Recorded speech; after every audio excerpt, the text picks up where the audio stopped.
Hey you guys, and I am back with another book haul. That might have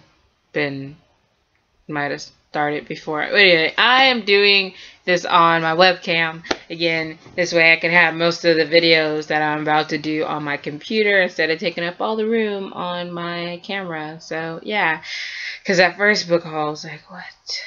Like 13 minutes. I don't have a lot of time left on my camera. And I want to do all these book hauls today. So again, this is from the same seller as the last book haul that I did. I got them all for like 20 bucks. So yeah, so I spent another $20 and I got like some more books. So yeah, so like the first time I'll show you the ones that I'm probably not gonna keep, or something that are interesting but not really my style. So the first one is The Daughters Join the Party by Jonah Philbin. Well, this is how it looks, and I kind of actually like the cover.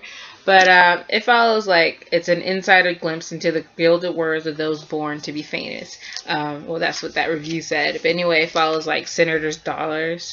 Like these kids are like these person is a daughter of a senator, and this is like the second book, so I guess there's 4 of them, and yeah, it's about their life. But it seems interesting, but not enough for me to go out and buy them, you know what I'm saying? Not really that into it, so probably it's gonna go on my giveaway shelf.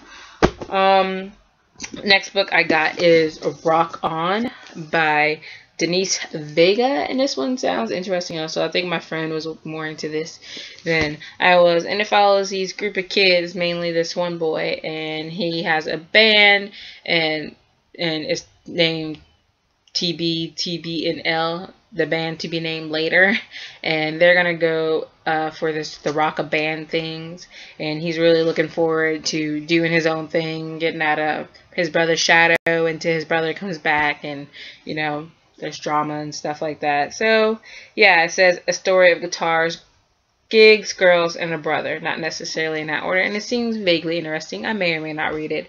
It depends. So I'll wait until after my friend read it. She'll be my tester.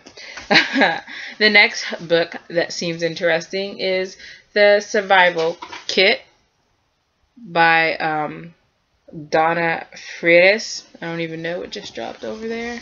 But let's see. 16-year-old Rose Madison has it all. She's a beautiful, popular cheerleader dating the captain of the football team. But ever since her mother died, these things don't matter very much.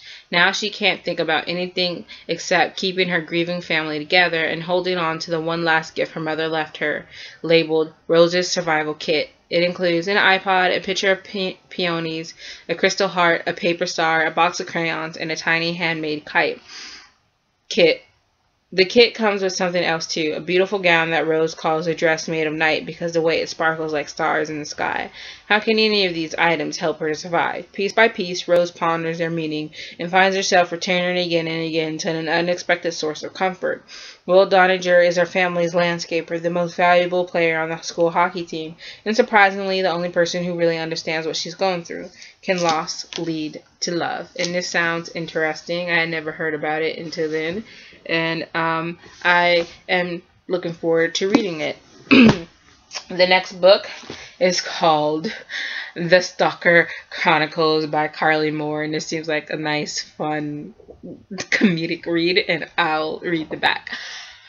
You'll wince, you'll cringe, you'll laugh. Sophomore Cameron Bliss has long been labeled a stalker by her peers, but when Toby arrives at a small-time high school, Cammy has a chance to be normal. Trouble is, she can't really help herself, and she's up to her old tricks of intense observation and following pretty quick. Making things worse, her younger brother is hanging out with one of the most popular girls in the school. Her parents have separated, and her dad has begun to watch their house most nights. Cammy has simply got to figure out why she behaves the way she does, and end it once and for all. So this seems really interesting. I'm not sure if it's like part of a series or something, so if it is, I'm gonna have to look that up, but it seems really funny, and I can't wait to read it. The next book that I have is not funny. Like, the title alone was just like, wow. It is like My Sister Lives on the Mantelpiece, a novel by Annabelle Pitcher. So that's how it looks. It's a nice, simple kind of cover. I like it. My sister Ro lives on the mantelpiece. Well, some of her does. A collarbone, 2 ribs, a bit of skull, and a little toe. Yeah, see what I meant? James Matthew was just 5 years old when his sister Rose was killed in a terrorist bombing. He's 10 now, and he doesn't really remember her, but she's always there somehow, or at least her ashes are displayed in an urn on the mantelpiece. After Rose's would-be 15th birthday, his father decides he can't live in London anymore. He moves the family out to the English countryside for a fresh new start. Only Jamie's mother doesn't come with him. She stays behind in London. Jamie misses her, but he doesn't see how life in the countryside will be that different from life in the city. Except now he has a new friend, Sonia. He has to keep her a secret from his father, because Sonia is a Muslim. Told with pitch-perfect innocence and sophistication, My Sister Lives on the Mantelpiece is a powerful, timely debut novel about a young boy's struggle to make sense of the loss that torn his family apart. And this seems like a really interesting read, and I can't wait to get to it.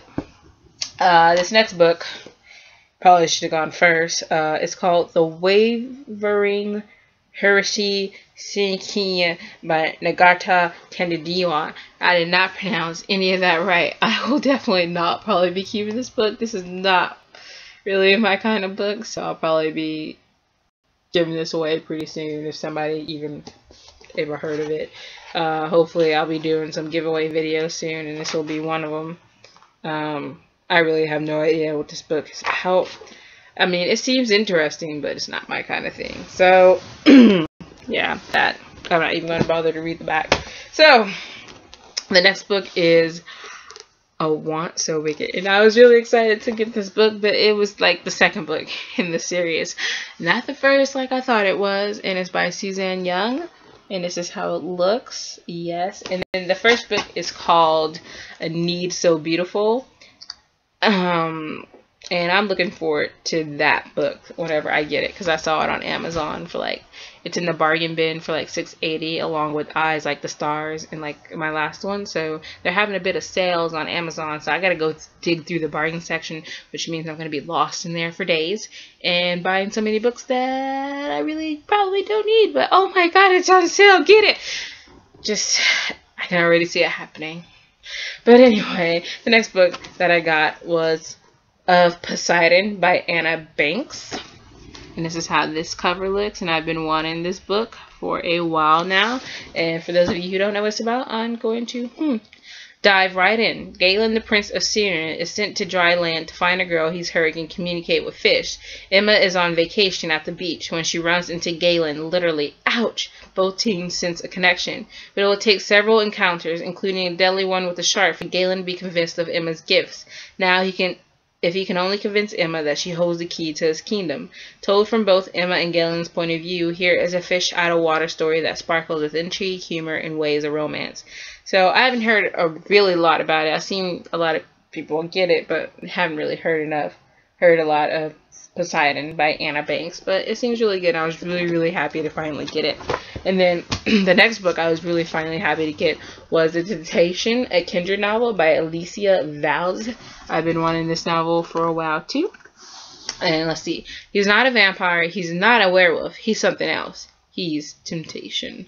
After crashing her car on an empty highway, Shane is miraculously saved by Travis, who walks out of nowhere. She is instantly attracted to him, and for the first time she believes in soulmates. But Travis is dead and bound by strict rules. Even a kiss could destroy both their souls. And while Travis is almost impossible to refuse, Shane soon realizes that temptation is her kindest enemy. The first book in the Kindred trilogy is fast-paced, high-stakes, and utterly irresistible. So, of course, it's going to be a trilogy. Of course, it has to have more than one book, and it sounds so great. I can't wait to finally start reading it. And I really like the cover, because if I can just stop moving it, yeah, he's like behind her and like a ghost kind of thing. So that's interesting and stalkerish, all on so many levels. So the next book I got is Angel, and it's a Maximum Ride novel. I believe it's the 7th novel in the Angel Ride series. See, if I was in my other room with my bookcase behind me, I have the first 6, I believe, behind me. Well, the first 5, because my friend took the first one. But yeah, this is the 6th book. I haven't read any of them yet, but they seem interesting. And it comes with this bookmark right here and another one back here. And like there's a poster in here, so it's brand new and it still has everything in here, so that's great. So all I have to do is buy one more book, and then I'm done collecting this series, because the last one just came out not too long ago, I believe. And then the next book that I was really excited for, because this lot was like, this was the first one I bought, I believe, is Unraveling by Elizabeth Norris. And this is how it looks. Stop the countdown, save the world. So here we go. A gripping novel of one girl's fight to save her family, her world, and the boy she never saw coming. 2 days before her junior year, Janelle Tenner is hit by a pickup truck and killed as in a blinding light, scenes of her life flashing before her, and then nothing. Except the next thing she knows, she opening her eyes to find Ben Michaels, a loner from her high school whom she's never talked to, leaning over. And even though it isn't possible, she knows that Ben has somehow brought her back to life. But her revival and Ben rolls in it is only one of the puzzle Janelle must solve. While snooping in her FBI agent father's files for clues about her accident, she uncovers a clock counting down to something. But to what? And when someone close to Janelle is killed, she can no longer deny what's right in front of her. Everything that happened, the accident, the countdown, Ben's sudden appearance in her life, points to the end of life as she knows it. And as the clock ticks down, she realizes that if she wants to put a stop to the end of the world, she's going to need to unravel Ben's secrets and keep from falling in love with him in the process. So this seems really interesting, and I'm not sure if this is a standalone, but knowing my luck, it's probably going to just be part of a series that I will be interested in, and that they will bum-crushingly kill me to wait for the next novel. Was that a little too dramatic? But you guys know what I'm saying, right? And it's sort of big. It's like 400 and something pages, so I can't wait to get to it. Awesomeness. And then the last book, one of the books that I was really so excited to get, yes, that is how excited, yeah, was All These Things I've Done. Yes, I've been wanting this novel for a while now. Like, it's been on my wish list for I don't even know how long. So here we go.